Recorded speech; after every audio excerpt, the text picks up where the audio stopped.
Hola amigas, me llamo Dani. Estoy aprendiendo español y esta casa me recordó lo peligroso que puede ser confiar en la persona equivocada.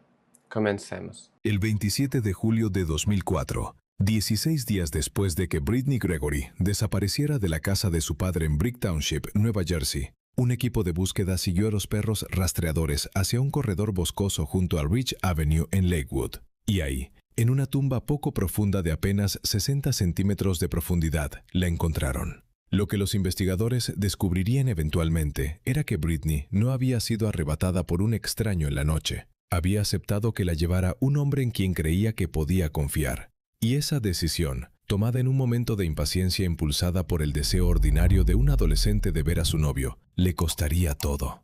Brittany Gregory nació en una familia que, como muchas familias, tenía sus complicaciones. Sus padres, Deborah Gregory y Joseph Dunn, no vivían juntos. Su madre, Deborah, tenía su hogar en Beechwood, un pequeño municipio en el condado de Ocean. Su padre, Joseph Dunn, vivía en Greenwood Loop Road, en Brick Township, una modesta comunidad a lo largo de la costa de Jersey, a unos 100 kilómetros al sur de Nueva York. Brittany había crecido entre los dos hogares, y para cuando era adolescente vivía principalmente con su padre en Brick. Tenía una hermana llamada Bobby Joe Dunn, que tenía 19 años en el momento de la muerte de Brittany. Sus otros hermanos incluían a Brianna Gregory, Brian Gregory, y un hermano que tenía el apodo de Boomer, William Gregory. Era la menor entre ellos, y por todos los indicios llevaba esa posición con gracia en lugar de expectativa. Brittany había asistido a la escuela primaria y secundaria en Toms River antes de transferirse a la escuela secundaria Memorial de Brick Township al comienzo del 9º grado. El cambio le sentó bien. Era el tipo de estudiante que los profesores recordaban, no porque fuera disruptiva o difícil, sino porque estaba genuinamente comprometida. Sacaba las mejores notas. Amaba las ciencias y ya tenía puesta la mirada en una futura carrera como científica forense. Una meta que, dado todo lo que seguiría, lleva un peso particular y desgarrador. Sus compañeros de clase en Brick Memorial la describían en términos que iban más allá del rendimiento académico. John Barrett, un chico de 16 años que la conocía del colegio, diría simplemente, hacía todo más agradable. No era un tributo elaborado, pero era honesto. Tenía una calidez, una cualidad que hacía que la gente a su alrededor se sintiera mejor por su presencia.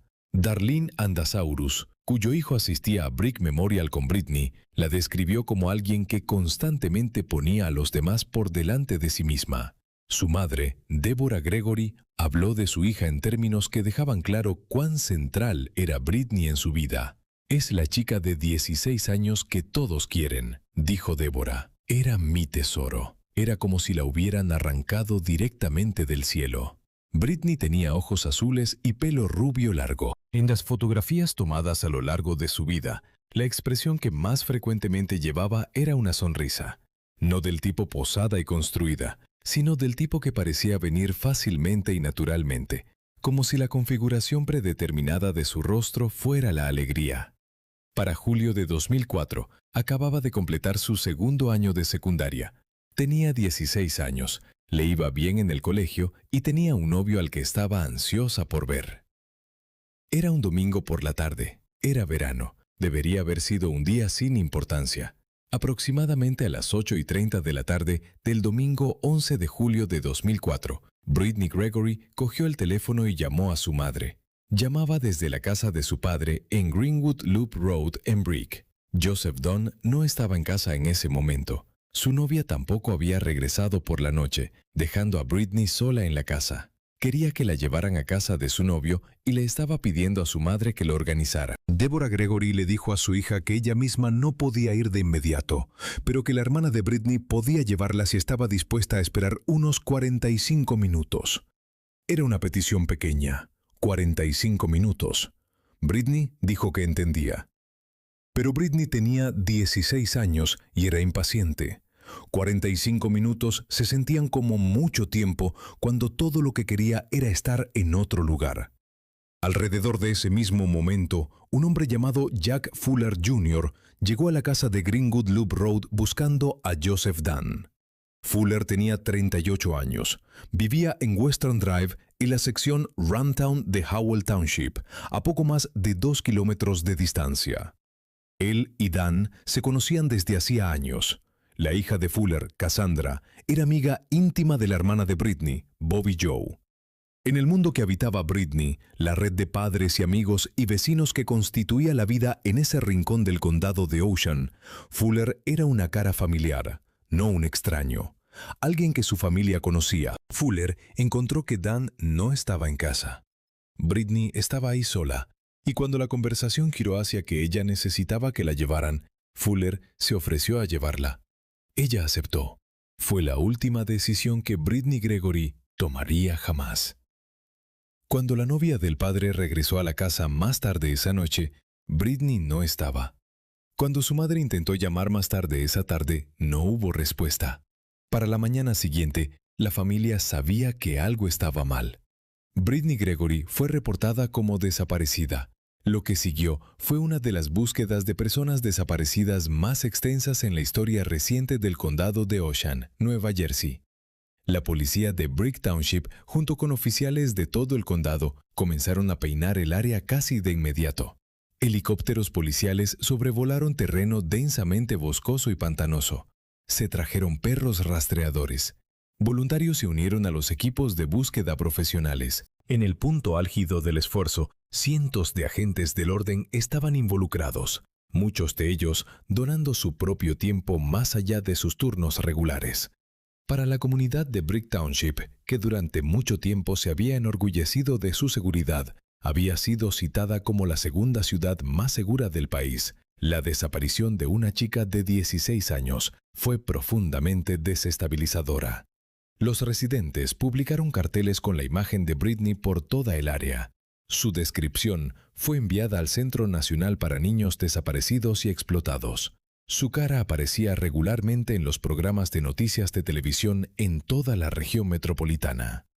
El 18 de julio, exactamente una semana después de que Britney fuera vista por última vez, las autoridades del condado de Ocean arrestaron a Jack Fuller Jr. y lo acusaron de asesinato. El arresto llegó antes de que su cuerpo hubiera sido encontrado, un paso inusual que reflejaba la solidez de la evidencia que los investigadores ya habían reunido. Fuller fue ingresado en la cárcel del condado de Ocean con una fianza de $1 millón. Inicialmente había negado cualquier participación en la desaparición de Britney, pero los investigadores tenían más de lo que estaban revelando. Un informante policial había hecho una grabación de audio secreta en la que Fuller fue grabado preguntando si enterrar a alguien a 120 centímetros de profundidad era suficiente para proteger un cuerpo de los animales. En la misma grabación, Fuller hizo referencia a Thomas Long, un amigo de larga data también de Howell Township, de una manera que sugería que Long necesitaba ser silenciado porque había sido el último en ver a Britney con vida y en el auto de Fuller. Thomas Long tenía 39 años. Le confirmó a los investigadores que la tarde del 11 de julio había estado con Fuller y que Fuller le había dado un aventón a casa en Howell antes de que Britney pasara del asiento trasero al delantero. Long describió el breve momento que había observado entre ellos, señalando que Britney no había interactuado con él en absoluto, que había estado completamente enfocado en Fuller. Le dijo a los investigadores que estaba cooperando plenamente. El 19 de julio, Fuller apareció ante el juez del Tribunal Superior del Estado, James Sedia, vestido con un mono de prisión rojo, sus ojos evitando la galería del abarrotado tribunal lleno de familiares y amigos de Britney. Deborah Gregory estaba en ese tribunal. Deborah Gregory había pasado los días anteriores conduciendo por las calles de Brick y Howell, buscando cualquier rastro de su hija. La mañana de la comparecencia judicial de Fuller, antes de su arresto, él había ido en el asiento trasero de su auto y le había ofrecido un abrazo. Ella recordaría ese abrazo con repulsión visceral. Me dio un abrazo y simplemente sentí frío, les dijo los reporteros. Como si no lo dijera en serio. Si hubiera sabido entonces, no habría llegado al juzgado. Parada en los escalones del tribunal, Deborah fue directa. Era solo una buena chica, dijo. La quiero de vuelta. La quiero de vuelta. Devuélvemela. Adentro, se colocó al final de un banco en la tercera fila y les dijo a los familiares que necesitaba ver su cara. Quiero mirar directamente a ese hombre a la cara, dijo. Quiero que me vea. El 25 de julio, 2 semanas exactas después de la desaparición de Britney, varios cientos de personas se reunieron en Windward Beach Park en Brick Township para una vigilia de oración al atardecer. Las estimaciones situaron la asistencia en hasta 2,000 personas. Los compañeros de clase llevaban camisetas con la fotografía de Britney. Su hermana Brianna leyó un poema escrito en la voz de Britney describiendo su paso a la muerte. Los sollozos recorrieron la multitud mientras leía. El alcalde de Brick Township, Joseph Scarpelli, lo llamó la peor tragedia que el pueblo había visto jamás. 2 días después, el 27 de julio de 2004, los equipos de perros rastreadores la encontraron. El cuerpo de Britney fue recuperado de una tumba poco profunda bajo una línea de energía eléctrica junto a Ridge Avenue en Lakewood, aproximadamente 2,5 kilómetros de la casa de Fuller y no muy lejos de donde había vivido con su padre en Brick. Había sido enterrada sin ropa. Una autopsia confirmó traumatismo contundente en la cabeza de Britney. Sin embargo, 16 días de descomposición en verano habían avanzado hasta el punto donde no se pudo establecer una causa definitiva de muerte. El médico forense no pudo descartar la asfixia o la sofocación como factores contribuyentes o primarios. Las lesiones en la cabeza por sí solas no fueron determinadas como fatales. Lo que sea que hubiera matado a Britney había ocurrido dentro de ese auto. La sangre recuperada del vehículo de Jack Fuller fue confirmada posteriormente a través de análisis forense como perteneciente a Britney Gregory. Su funeral privado se celebró el 2 de agosto de 2004 en Brick Township. Un memorial improvisado creció cerca de la escuela. Condolencias en línea llegaron de extraños que habían visto su fotografía en las noticias y se habían deshecho ante su sonrisa. Por toda la funeraria había fotografías de Britney capturada en momentos de vida ordinaria, momentos que ahora se sentían insoportablemente preciosos. Para entender lo que le pasó a Britney Gregory, es necesario entender quién era Jack Fuller Jr., no como un monstruo en abstracto, sino como una persona específica con un historial específico que había sido visible durante años. Fuller tenía un extenso historial delictivo. En mayo y agosto de 2000, había sido sentenciado a 5 años de prisión en 2 casos de robo, separados en los condados de Ocean y Monmouth. Esas sentencias se cumplieron concurrentemente y fue liberado en 2002. En los 2 años entre esa liberación y el asesinato de Britney, había sido devuelto a custodia durante 3 meses por una violación de libertad condicional. Había declarado culpable de agresión y había sido acusado en un cargo de drogas. Fue puesto en libertad por última vez en abril de 2003, apenas 15 meses antes de la noche en que ofreció llevar a Britney. Los vecinos y conocidos describieron a Fuller a los reporteros como un hombre temperamental, con una conocida adicción al crack. Vivía con su padre. La amistad de su hija Cassandra con Bobby Joe Dunn lo había insertado en la órbita periférica de la familia Gregory Dunn. No cercano, pero familiar, conocido. Después de su arresto, Fuller mantuvo su inocencia durante más de un año.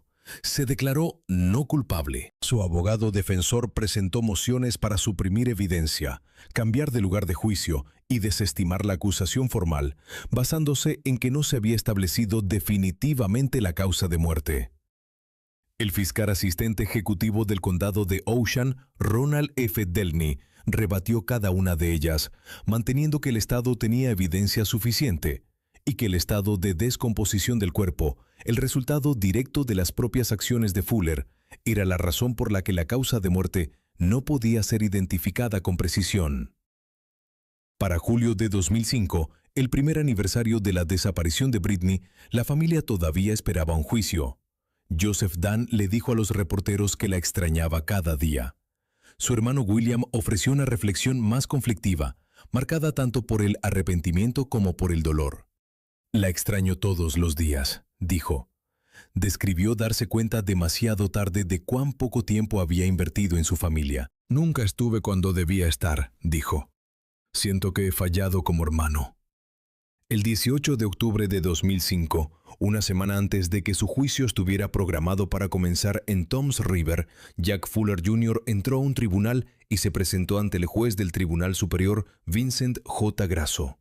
Se declaró culpable de un solo cargo de asesinato. Lo que vino a continuación fue una de las confesiones judiciales más escalofriantes en la historia moderna del condado de Ocean. Respondiendo a las preguntas de su propio abogado, John Goins, Fuller describió los eventos del 11 de julio de 2004 con detalle metódico y sin emoción. Después de dejar a Thomas Long en su casa en Howell, Britney pasó del asiento trasero al asiento delantero del auto de Fuller. Poco después, Fuller detuvo el vehículo y sacó una pipa de crack.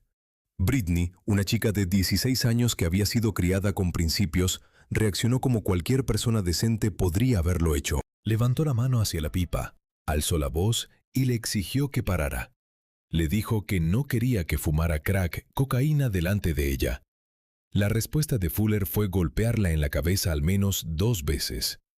Lo admitió sin vacilación en tribunal abierto. Cuando Goins le preguntó si la había golpeado con la intención de incapacitarla, Fuller respondió, sí. Britney comenzó a sangrar profusamente por la nariz y la boca. Perdió el conocimiento. Según el propio relato de Fuller, comenzó a hacer sonidos de gorgoteo, el sonido producido cuando sangre o fluido entra en las vías respiratorias de una persona inconsciente. Su cabeza cayó hacia un lado, y Jack Fuller continuó fumando su cocaína. No llamó pidiendo ayuda, no intentó reanimarla, no se detuvo. Solo después de haber terminado de colocarse, se giró para revisar a la chica sentada a su lado. Para entonces, ya no respiraba. La sala del tribunal no estaba preparada para la especificidad de lo que Fuller reveló. Joseph Dunn salió furioso de la sala cuando Fuller reconoció haber escuchado el sonido de gorgoteo y no haber hecho nada. Fuera del tribunal, una de las hermanas de Britney se desmayó y requirió atención médica. Otros estaban sentados llorando en silencio, absorbiendo palabras que habían estado guardadas en silencio durante más de un año. Fuller mantuvo su relato confinado a lo que tenía que revelar. No ofreció ninguna explicación de por qué Britney fue enterrada sin ropa. No dijo nada sobre la secuencia específica de eventos entre su muerte y la tumba. El fiscal asistente ejecutivo, Ronald F. Delney, había discutido el acuerdo de declaración de culpabilidad con la familia de Britney antes de que fuera finalizado. Habían acordado proceder. Fue una decisión tomada como tales decisiones suelen ser, en agotamiento y dolor, por personas que necesitaban que el proceso legal terminara para que algo, cualquier cosa que se asemejara a un cierre, pudiera comenzar. El 13 de enero de 2006, Jack Fuller Jr., ahora de 40 años, regresó al Tribunal Superior en Toms River para ser sentenciado ante el juez Grasso. Llegó con ropa de prisión roja, la cabeza rapada y esposas en las muñecas. Una vena pulsaba visiblemente en su sien. Estaba sentado inmóvil y no dijo nada. La galería del tribunal estaba llena con la familia de Britney, sus padres, sus hermanos, sus familiares extendidos, todos presentes para presenciar la conclusión formal de un proceso legal que había comenzado la mañana en que ella no llegó a casa. El juez Grasso impuso la sentencia acordada en el acuerdo: 30 años de prisión, sin posibilidad de libertad condicional. El fiscal asistente ejecutivo, Robert Gasser, se dirigió al tribunal. Fue un asesinato horrible e insensato, dijo. Fue un evento intensamente trágico, particularmente por el hecho de que tenía 16 años, era una buena estudiante y tenía una buena vida por delante. Realmente conmocionó no solo al condado de Ocean, sino a toda el área metropolitana con el horror de buscar el cuerpo y el transcurso de 16 días hasta que fue encontrado. Bajo la ley de Nueva Jersey en ese momento, Fuller había sido elegible para la pena de muerte.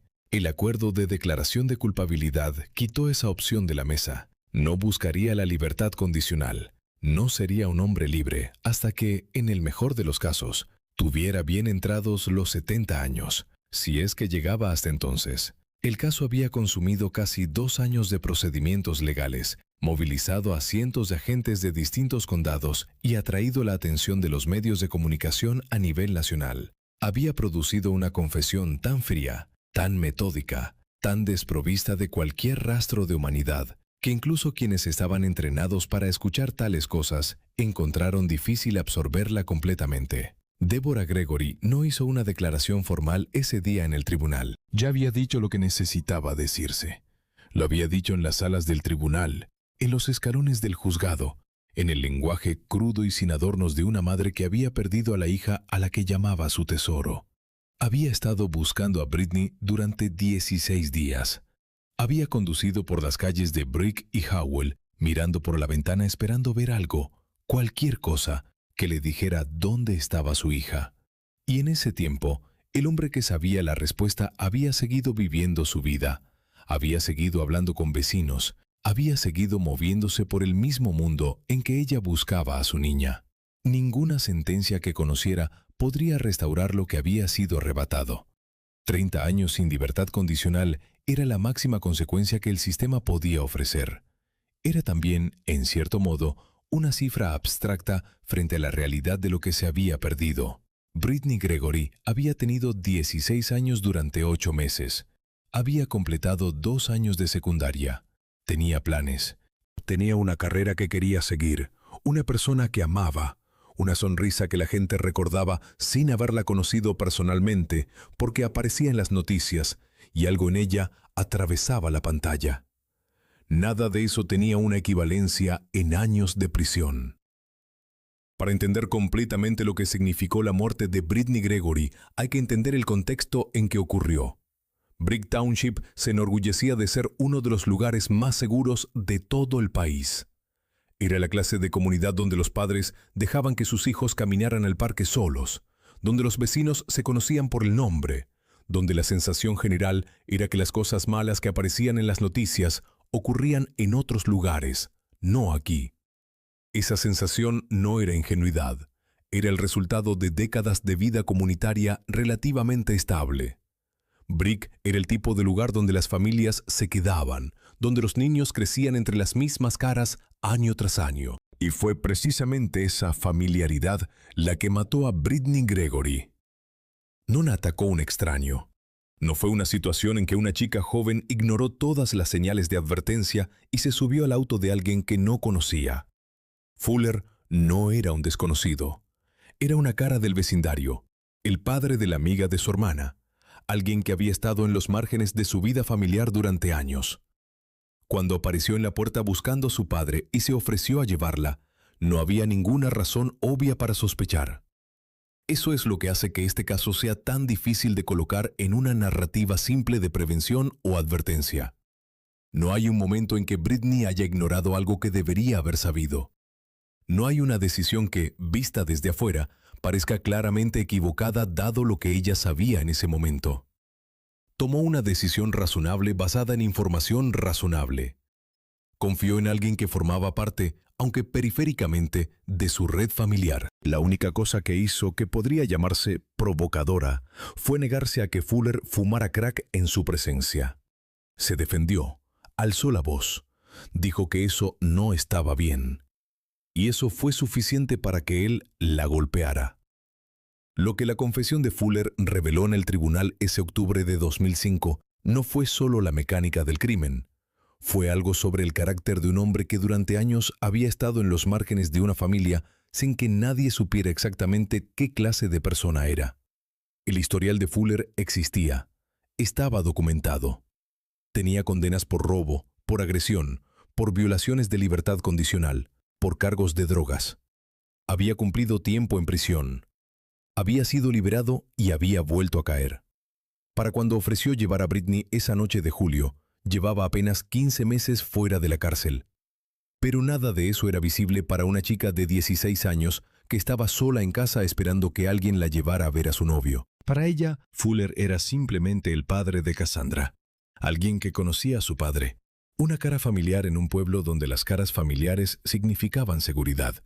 La distancia entre lo que Fuller parecía ser y lo que realmente era no era una brecha que Britney pudiera haber cruzado con la información que tenía disponible. Eso no hace su muerte menos trágica. Lo hace más. El año que pasó entre el arresto de Fuller y su declaración de culpabilidad fue un año que la familia de Britney vivió en un limbo particular.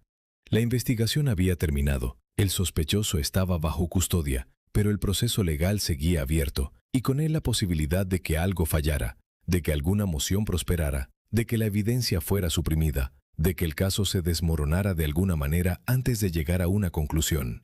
El primer aniversario de la desaparición de Britney llegó y pasó sin resolución. Joseph Dunn habló con los medios ese día y dijo simplemente que la extrañaba cada día.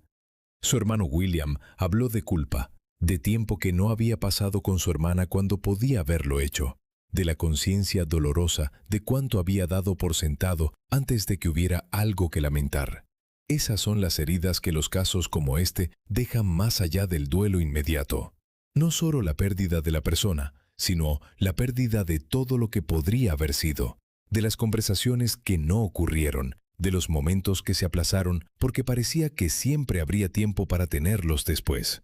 Britney había querido ser científica forense. Es un detalle que aparece en casi todas las crónicas del caso y que no puede leerse sin cierto peso particular. Una chica que quería pasar su vida entendiendo cómo ocurrían los crímenes, ayudando a resolver los misterios que dejaban a las familias sin respuestas, terminó siendo ella misma el centro de una investigación de ese tipo. Las herramientas que ella esperaba usar algún día, las autopsias, el análisis forense, la reconstrucción de eventos, se usaron para intentar entender lo que le había pasado a ella. Después de la sentencia, el caso de Britney Gregory se convirtió en algo que las comunidades del área recordarían durante años como un punto de inflexión. No cambió las leyes ni reformó el sistema de ninguna manera estructural visible, pero dejó una marca en la conciencia colectiva de esa parte de Nueva Jersey de la manera en que los crímenes que ocurren en lugares considerados seguros siempre dejan marca. La gente que había puesto carteles con la cara de Britney, los voluntarios que habían salido a buscarla durante 16 días, los compañeros de clase que habían llevado camisetas con su fotografía a la vigilia. Todos ellos habían participado en algo que iba más allá de un esfuerzo de búsqueda. Habían formado parte de una comunidad que se negaba a ignorar la desaparición de una de sus jóvenes, que insistía en que importaba, que no descansaría hasta saber qué había pasado. Ese impulso no desapareció con la sentencia. Siguió presente en la manera en que la familia de Britney habló de ella en los años posteriores, en la placa conmemorativa, en los recuerdos que sus compañeros compartieron cuando se les preguntó. Hay una frase que el fiscal pronunció en el tribunal el día de la sentencia que resume algo esencial sobre lo que le ocurrió a Britney Gregory. Dijo que había sido un asesinato horrible e insensato.